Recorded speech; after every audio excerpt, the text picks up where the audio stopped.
Perkenalkan, nama saya Lasmaria Sagala dari kelas 10 Elin 1. Hakikat bangsa dan negara. Pengertian bangsa. Bangsa terbentuk karena persamaan ras, bahasa, adat istiadat, dan agama, yang merupakan faktor pembeda dengan bangsa yang lain.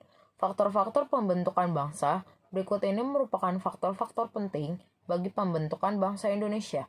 Persamaan asal keturunan etnis, persamaan pola kebudayaan, persamaan tempat tinggal yang disebut dengan kas tanah air, persamaan sejarah, persamaan cita-cita. Contoh, bangsa Indonesia. Pengertian negara. Negara adalah organisasi manusia atau kumpulan-kumpulan manusia yang mendiami suatu wilayah, berada bawah pemerintahan yang tunduk patuh terhadap pemerintahan tersebut. Sifat-sifat negara. Memaksa artinya memiliki kekuasaan untuk menyelenggarakan ketertiban dengan memakai kekerasan fisik secara legal.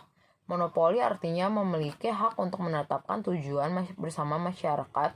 Mencakup semua artinya semua peraturan dan kebijakan negara berlaku untuk semua orang tanpa kecuali. Unsur-unsur negara. Penduduk yang tetap atau rakyat, wilayah pemerintahan yang berdaulat, pengakuan dari negara lain. Unsur-unsur negara. Unsur konstitutif, penduduk atau rakyat, wilayah pemerintah yang berdaulat. Unsur deklaratif, pengakuan dari negara lain.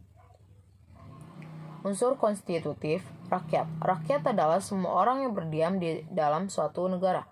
1. Penduduk. Mereka yang bertempat tinggal tetap di negara tersebut. 2. Bukan penduduk, mereka yang bertempat tinggal sementara dan tidak bermaksud untuk menetap di negara tersebut. Penduduk. 1. Warga negara, mereka yang menurut undang-undang diakui sebagai anggota dari negara. 2. Bukan warga negara, mereka yang mengakui negara lain sebagai negaranya. Seorang warga negara Indonesia adalah orang yang diakui oleh undang-undang sebagai warga negara Republik Indonesia. Kepada orang ini akan diberikan kartu tanda penduduk berdasarkan kabupaten atau khusus DKI Jakarta, provinsi tempat ia terdaftar sebagai penduduk atau warga. Kepada orang ini akan diberikan nomor identitas yang unik, nomor induk kependudukan, atau yang bisa disingkat NIK. Apabila ia telah berusia 17 tahun dan mencatatkan diri di kantor pemerintahan, paspor diberikan oleh negara kepada warga negaranya sebagai bukti identitas yang bersangkutan dalam tata hukum internasional. Wilayah suatu negara, wilayah daratan, wilayah lautan atau perairan, wilayah udara, wilayah darat. Batas wilayah darat suatu negara ditentukan atas perjanjian bilateral atau multilateral antara negara-negara yang bersangkutan. 1. Batas alami. 2. Batas buatan. 3. Batas geografis. Batas alami, batas terjadi secara alami. Contoh, sungai, gunung, lembah, dan lain-lain. Batas buatan, batas yang sengaja dibuat oleh manusia. Contoh, patok, pos penjagaan, gapura, tembok. 2. Batas geografis, batas menurut letak suatu negara. Contoh, Indonesia terletak antara benua Asia dan Australia. Wilayah laut. Wilayah laut suatu negara adalah semua perairan, lautan, danau, dan sungai yang berada dalam batas-batas negara tersebut. 1. Laut teritorial 12 mil. 2. Zona ekonomi eksklusif 200 mil. 3. Landas kontinen 200 mil ke dasar laut teritorial. 4. Laut bebas 200 mil Z. 1. Laut teritorial, jalur lalu lintas menghubungkan antara satu pulau dengan pulau lain, sumber daya alam hayati, hewan laut dan tumbuhan laut, sumber daya alam non-hayati, sumber minyak bumi, gas alam.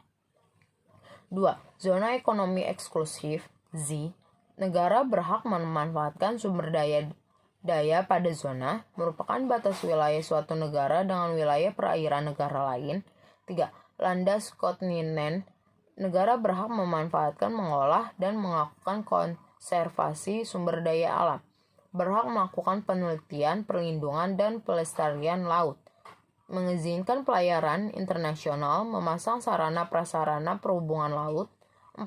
Laut bebas. Merupakan wilayah laut yang bebas digunakan oleh negara manapun. Bebas berlayar, memasang kabel atau pipa bawah laut. bebas membuat pulau buatan dan instalasinya, bebas untuk melakukan riset atau penelitian, bebas menangkap ikan. Wilayah udara suatu negara adalah di atas wilayah darat dan laut negara tersebut. Pengakuan dari negara lain dibedakan. Pengakuan dari negara lain secara de jure artinya pengakuan resmi berdasarkan hukum. Pengakuan dari negara lain secara de facto artinya pengakuan yang diberikan jika negara yang baru berdiri tersebut secara konstitusi dapat menunjukkan pemerintahan yang stabil. A. Pengertian pengakuan secara de facto. Pengakuan dari negara secara de facto ini pengertiannya adalah pengakuannya berdasarkan pada kenyataan faktual yang ada telah memenuhi persyaratan untuk menjadi negara. Misalnya, secara de facto Indonesia merdeka pada tanggal 17 Agustus 1945.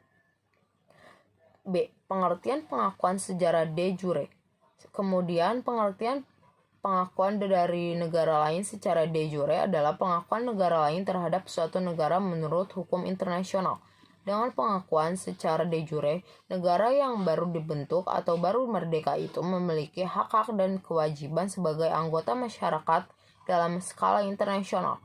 Pengakuan negara lain secara de jure bangsa Indonesia dimulai sejak 18 Agustus 1945 pada saat disahkannya Undang-Undang Dasar 1945, terpilihnya Presiden dan Wakil Presiden secara dilantiknya lembaga legislatif atau bisa disingkat KNIP sebelum terbentuknya DPR dan MPR.